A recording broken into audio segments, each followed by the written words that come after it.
Now, the water's evaporated a little bit, it's getting thicker. I like to taste my food throughout to make sure the flavour's fine. So, in these trying times with the virus everywhere, and just for hygienic reasons anyway, what I tend to do is take 2 spoons, small one and a big one, take the small one to get the food, put it on the big one so it doesn't spill, and then taste the big one. It tastes great.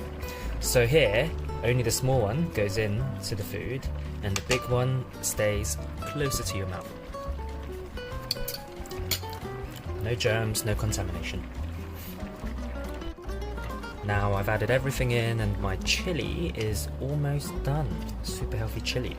What's left now are 2 things. One, the spring onions, which I will put in at the very, very, very end to top off. And also the spinach, which actually there's quite a lot. So what I like to do with my spinach is, I don't like putting them in whole because it's quite a big piece, even though they will shrink. What I like to do, maybe a bit excessive, but I like to take my spinach, bunch them all up together like this, and then I like to chop them like this.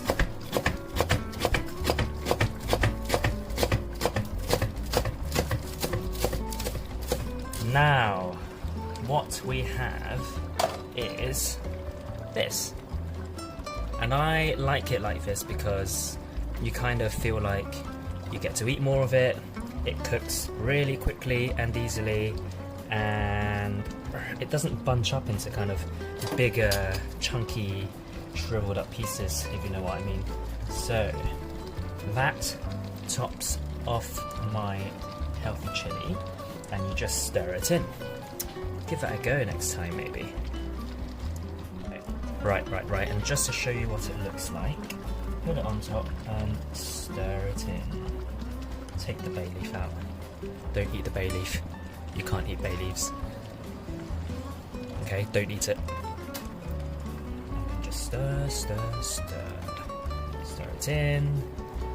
And here you have a perfectly balanced chili. Oh yeah, and the spring onion when you're ready to serve.